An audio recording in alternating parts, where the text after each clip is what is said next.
Nous allons commencer une nouvelle leçon qu'on appelle le dénombrement. Nous allons parler d'abord d'un ensemble fini. Qu'est-ce qu'on appelle un ensemble fini?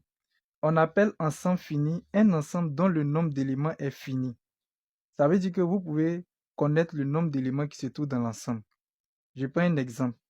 On nous dit que nous avons une famille dans laquelle nous avons le père et puis la mère.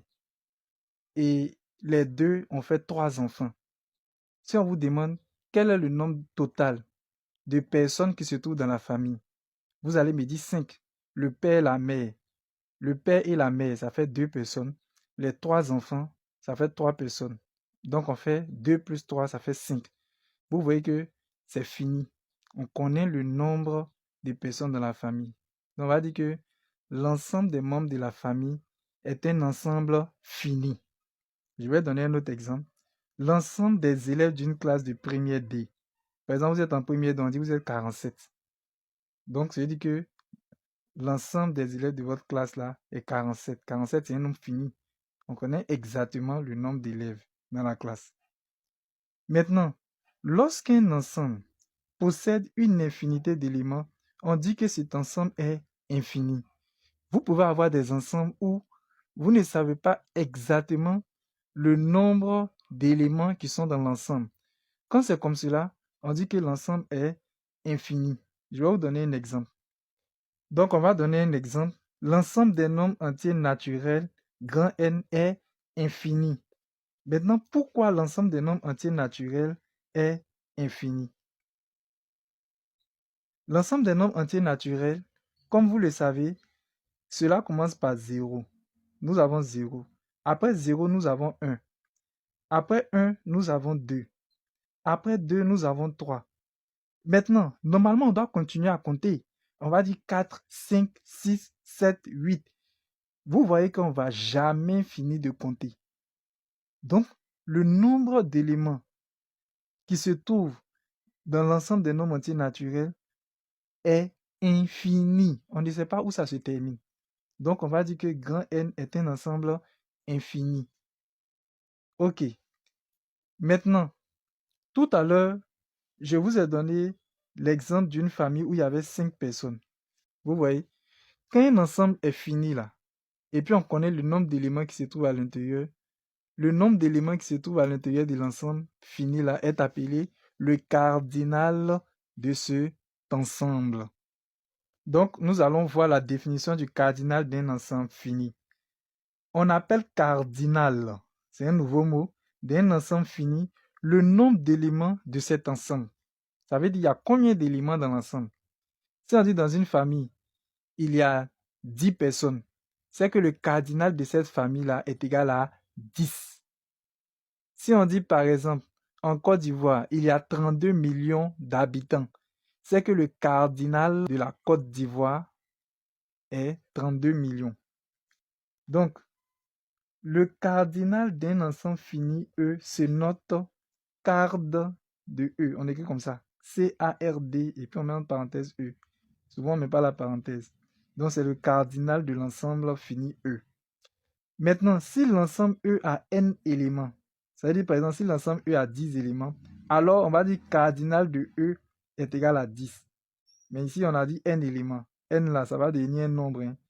C'est un nombre entier naturel.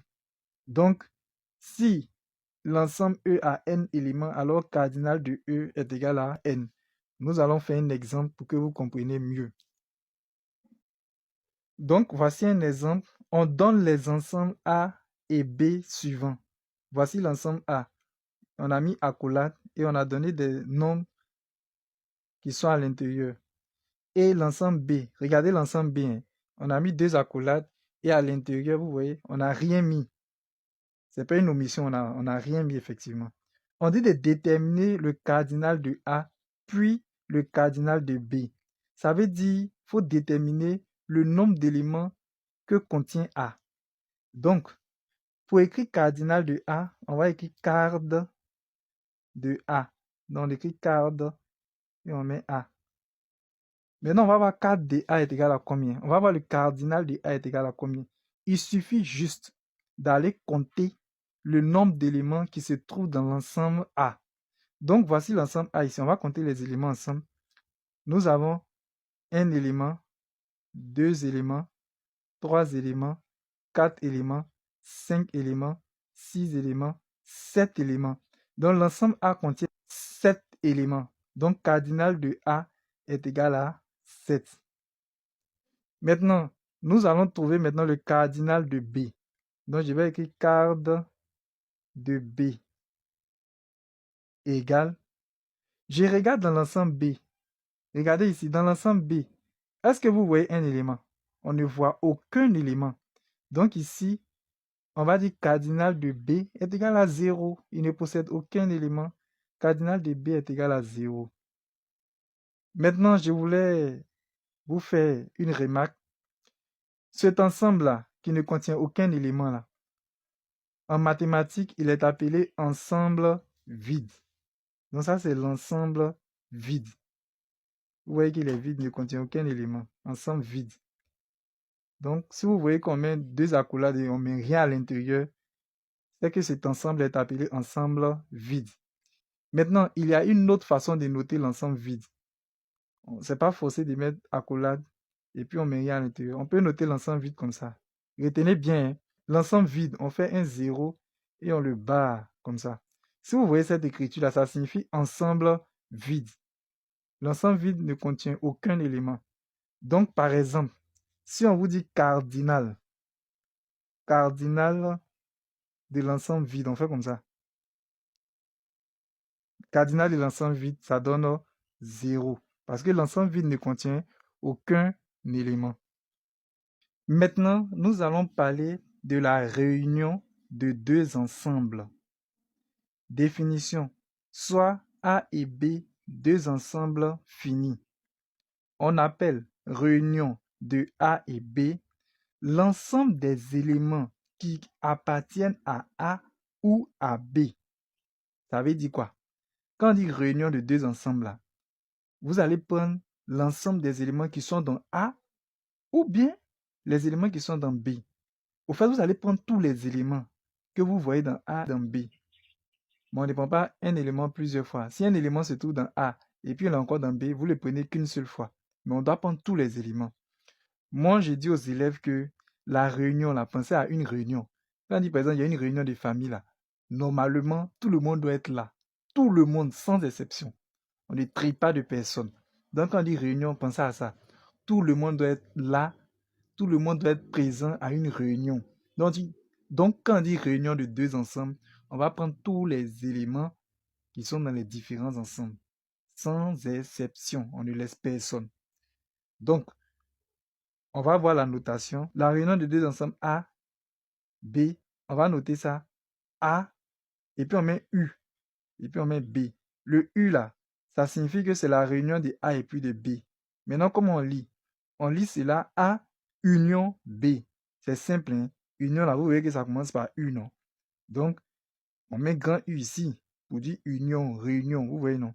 Donc, A, union B. C'est comme ça qu'on note. On note comme ça. Maintenant, on lit cela A, union B. Vous devez maîtriser le symbole, hein? Parce que dans l'exercice, on ne va pas vous dire forcément calcule la réunion des ensembles A et B. On peut dire détermine et puis va écrire ça là. Donc toi, tu dois savoir que quand on fait comme ça veut dire la réunion des A et puis des B. Il faut retenir que U là, ça signifie union. Union, réunion. Voilà, c'est un truc où les gens sont ensemble, où les choses sont ensemble. On va faire un exemple pour que vous compreniez mieux. Donc voici un exemple. On nous dit soit A et B, 2 ensembles, tels que A là, les éléments qui sont à l'intérieur de A, nous avons 1, 7, 9. Et B, qui est composé des éléments 7, 11 et puis 20. Maintenant, nous, ce que nous allons faire, nous allons déterminer A union B. Ça signifie que les éléments qui sont dans A ou bien les éléments qui sont dans B. Donc, comme je l'ai dit, on va prendre tout le monde sans exception. Ici, nous avons 1. Donc, j'ouvre mon accolade, je prends 1. J'ai 7. Je prends 7. Donc ici, j'ai 7. Donc je prends le 7. Au fait, je vais prendre tous les éléments qui sont dans A même. Donc après, j'ai 9. Donc je prends le 9. je vais aller prendre les éléments aussi qui sont dans B. Mais si il y a un élément qui est dans B en même temps qu'il est dans A, ce n'est plus la peine de le réécrire deux fois. Donc, on va aller regarder les éléments de B. Donc ici, dans B, nous avons 7. Donc, en temps normal, je dois écrire 7 encore ici. Mais 7 est déjà là, donc ce n'est plus la peine d'écrire encore. Hein? On ne va pas avoir 2 fois 7, c'est bon comme ça. On a déjà pris un 7, c'est suffisant. Maintenant, je vais regarder 11. Il n'y a pas 11 ici, donc je mets mon 11. Je regarde l'autre nombre, on a 20. Donc, je mets le 20 parce que je n'ai pas encore écrit 20. Donc, vous voyez, A union B là, tous les éléments qui sont ici là se trouvent dans les différents éléments. On a pris tous les éléments sans exception. Voilà. Seulement que le 7, comme il s'est répété, on l'a pris qu'une seule fois. C'est tout. Sinon, on a pris tous les éléments. C'est ça qu'on appelle la réunion des deux ensembles. Maintenant, nous allons parler de l'intersection de deux ensembles finis. Définition. Soit A et B, deux ensembles finis. On appelle l'intersection de A et B l'ensemble des éléments qui appartiennent à la fois. À la fois, ça veut dire en même temps à A et à B. Ça veut dire l'intersection là. Pour que tu sois dans l'intersection, il faut être dans A. Et puis en même temps, tu es dans B. Si tu es dans A et puis tu n'es pas dans B, c'est que tu n'es pas dans l'intersection. Ou bien si tu es dans B et puis tu n'es pas dans A, c'est que tu n'appartiens pas à l'intersection. Il faut être dans les deux en même temps. Maintenant, comment on note? On note A et puis on fait un U renversé. C'est comme ça on note l'intersection de deux ensembles. On met l'ensemble, le premier ensemble ici, on fait un U renversé et on met le deuxième ensemble. Et on lit A inter B. A inter B. Inter, ça veut dire intersection de deux ensembles. Donc, on va faire un exemple pour qu'on puisse mieux comprendre. Donc, voici l'exemple. On nous dit soit A et B, deux ensembles, tels que A est égal 1, 2, 3, 4, 5, 6 et B est égal 4, 5, 9, 7, 12. Maintenant, on nous dit de déterminer A inter B. Vous devez savoir que ça, on lit ça inter. Et vous devez comprendre que ça signifie l'intersection des deux nombres. Dans l'exercice, on n'est pas obligé de vous dire détermine l'intersection de A et puis B. On peut écrire comme ça seulement. Voilà pourquoi on vous a appris ce symbole-là, ce qu'il signifie. Maintenant, A inter B, ça signifie les éléments qui sont dans A et en même temps dans B, à la fois dans A et dans B. Donc, voici le A ici. Je vais commencer élément par élément. Ici, j'ai le nombre 1. 1 est dans l'ensemble A. Mais est-ce que 1 est dans l'ensemble B? Regardez, 1 n'est pas dans l'ensemble B. Donc, 1 là, il ne fait pas partie de l'intersection de A et puis de B. Je viens voir 2. 2 est dans l'ensemble A, mais est-ce que 2 est ici? 2 n'est pas dans l'ensemble B. Donc, il ne fait pas partie de l'intersection. Je prends 3. 3 est dans l'ensemble A, mais il n'est pas dans l'ensemble B. Je prends 4. Regardez maintenant 4 là. 4 là, il est dans l'ensemble A, et puis en même temps, il est dans l'ensemble B. Donc, c'est-à-dire que 4, lui, va faire partie de l'intersection. Donc, je mets 4. Je continue. Ici, j'ai 5 dans l'ensemble A. Est-ce qu'il y a 5 dans l'ensemble B? Oui, il y a 5 dans l'ensemble B. Donc, 5 aussi va faire partie de l'intersection de A et puis de B. Je continue. Ici, j'ai 6 dans l'ensemble A. Est-ce que j'ai 6 dans l'ensemble B? Non. Donc, c'est fini. Ça veut dire que A inter B, là, c'est composé des éléments 4 et puis 5. C'est tout. C'est 4 et puis 5 qui sont en même temps dans A, dans l'ensemble A, et puis dans l'ensemble B. 9, par exemple, est dans l'ensemble B, mais il n'est pas dans l'ensemble A. 7 aussi est dans l'ensemble B, mais il n'est pas dans l'ensemble A. 12 est dans l'ensemble B, mais il n'est pas dans l'ensemble A. Pour voir si vous avez bien compris, vous allez faire ces deux exercices-là. Premier exercice, on donne les ensembles suivants. Grand A égale 3, H, astérisque, 5. Maintenant, grand B égale 8, astérisque, 1. Première question. On dit de déterminer l'ensemble A union B.